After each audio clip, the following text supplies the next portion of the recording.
रामानंदाचार्य जी, समझ गए। रामानुजाचार्य जी, रामानंदाचार्य जी, निम्बार्काचार्य जी और शंकराचार्य जी, इनके क्या विचार एक हैं और क्या अलग अलग हैं, क्या मिले हैं और क्या नहीं मिले? सत्य सहिष्णुता की क्रमिक अभिव्यक्ति में इन आचार्यों का तात्पर्य।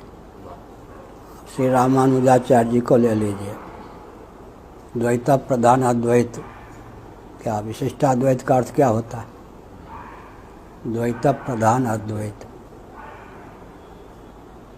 ना सतो विद्यते भावो ना भावो विद्यते सता, गीता का दूसरा अध्याय।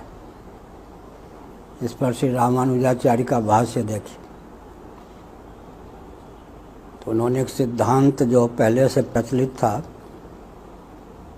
दर्शन विज्ञान व्यवहार तीनों दृष्टियों से उसको उद्धृत किया। अप्राप्त का प्रतिषेध नहीं होता।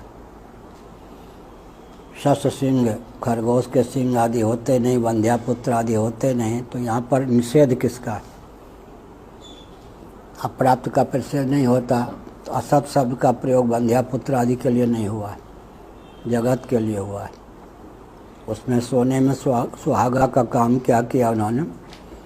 पराशर महर्षि का वचन जो विष्णु पुराण में है उद्धृत किया, ज्ञानातिरिक्त सब असत है। अब इस वाक्य को ना सतो विद्यते भावा पर जो श्री रामानुजाचार्य जी का भाष्य है, इसको पढ़ने के बाद शंकराचार्य का खंडन कौन करेगा?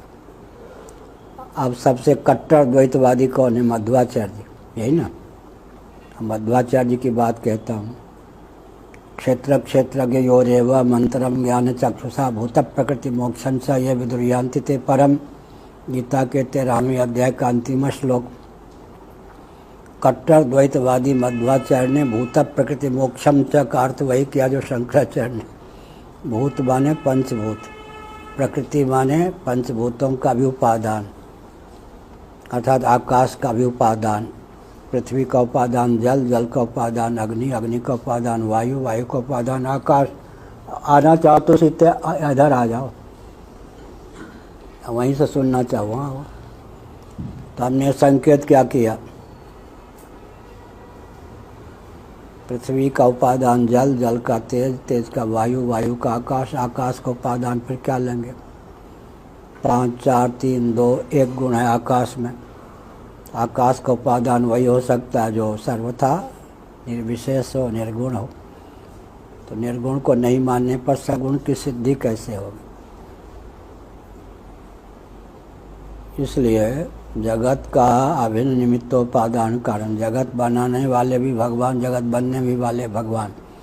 इसको वैष्णवाचार्य मानते हैं या नहीं? मैंने कहा ना, कट्टर द्वैतवादी मध्वाचार्य जी भी यहाँ आकर अद्वैत को स्वीकार करने के लिए बाध्य हो गए। सभी सयाने एक मत विदुषाम किम अशोभनम, भागवत के 11वां स्कंद। कबीर पंथी ने कहा, कबीर दास जी ने, सभी सयाने एक मत।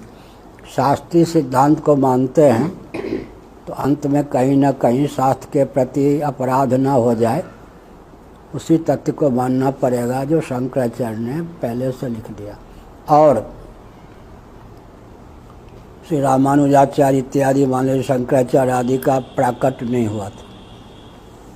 उसके पहले चारवाकों ने, जैनों ने, बौद्धों ने उपनिषदों का जो सिद्धांत पूर्व पक्ष के रूप में प्रस्थापित किया, औपनिषद प्रस्थान का खंडन किया, औपनिषद सिद्धांत का खंडन किया, वो जो पूर्व पक्ष है उसी को शंकराचार्य ने उत्तर पक्ष बनाया। तो अपने विरोधियों से पूछ लीजिए, बहुत बढ़िया महाभारत में है, एक बहुत बढ़िया है, पांडवों का पक्ष न्याय सम्मत है या अन्याय सम्मत? दुर्योधन से पूछ लो ना। दुर्योधन कहता था, मैंने अन्याय पूर्वक तुम्हारी संपत्ति का, तुम्हारे राज्य का अपहरण किया है, दम खम हो तब से ले लो। क्या पांडवों का पक्ष सत्य का था, न्याय का था, धर्म का है था? ये व्यास जी से पूछने की क्या आवश्यकता? जिन्होंने धन का अपहरण किया वो कहते थे अन्याय पूर्वक, हमने अनीति पूर्वक तुम्हारे धन का अपहरण किया है, दम खम हो तो ले लो। तो दुर्योधन भी मानता था कि पांडवों का पक्ष धर्म का है। इसलिए औपनिषद सिद्धांत को जो पूर्व पक्ष के रूप में प्रस्तुत किया नास्तिकों ने, वेदांत शास्त्रों को न मानने वाले चारवाकों ने, बौद्धों ने, जैनों ने, वही उत्तर पक्ष हो गया हमारे यहाँ। तो कैसे स्कंद पुराण आदि को देखें, भागवत आदि को देखें, कोई भी प्रस्थान टिकता नहीं। एक नियम है, जो जगत का केवल निमित्त कारण भगवान को मानते हैं उनका ईश्वर सगुण निराकार ही होता है।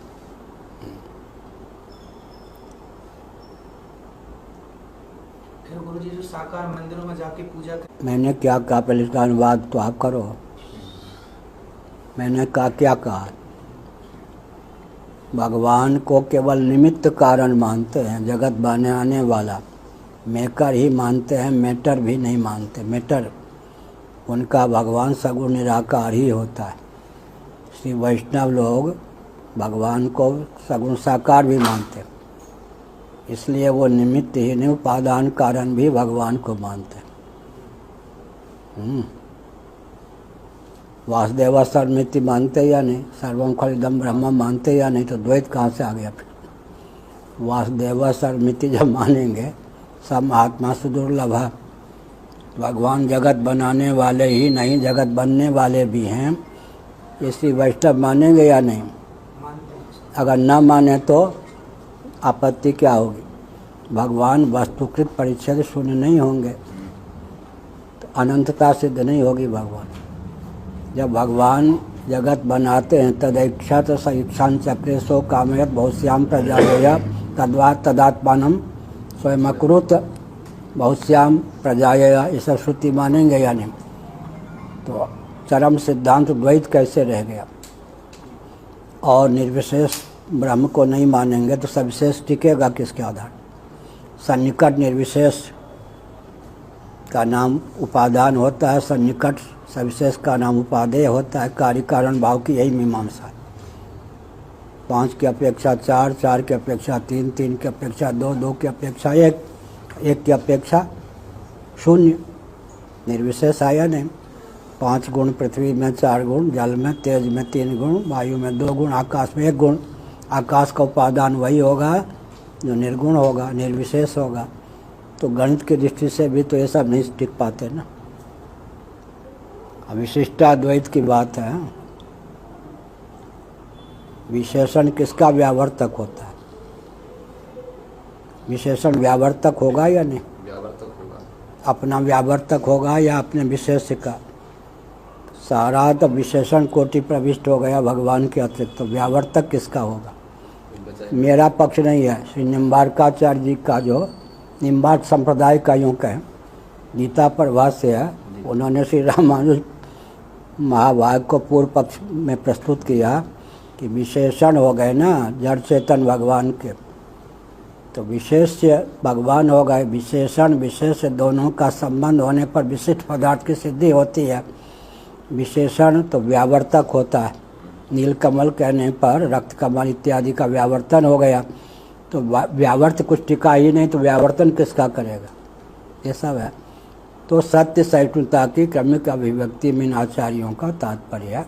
इनकी बात तो छोड़ दीजिए। वैशेषिक, नैयायिक, न्याय दर्शन, वैशेषिक दर्शन, योग दर्शन, सांख्य दर्शन, पूर्व मीमांसा, प्रस्थान वेदा मधुसूदन सरस्वती जी का ग्रंथ है। उन्होंने इन सब को भी कहा कि सत्य सहिष्णुता की क्रमिक अभिव्यक्ति में इनकी उपयोगिता है। अब अंतर क्या होता है। प्रथमा की अपेक्षा मध्यमा, मध्यमा की अपेक्षा शास्त्री, उसकी अपेक्षा आचार्य।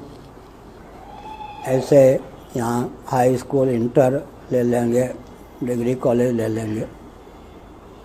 लेकिन यहाँ क्या होता है, वहाँ तो कक्षा निर्धारित है। प्रथमा की अपेक्षा मध्यमा उच्च है। लेकिन जो सत्य सहिष्णुता की क्रमिक अभिव्यक्ति में क्या होता है कि यही है पूर्ण। उनके यहाँ जो यही है उसको हम किस कक्षा में रखें, इतनी सी बात है। वो तो अपने आप कहेंगे अभिनिवेश पूर्वक यही है, तब उनके प्रति आस्था होगी। लेकिन प्रश्न उठता है कि किस कक्षा में, इनमें क्रम कोई है या नहीं। क्रम बैठाएंगे तो सभी से आने एक मत और कुछ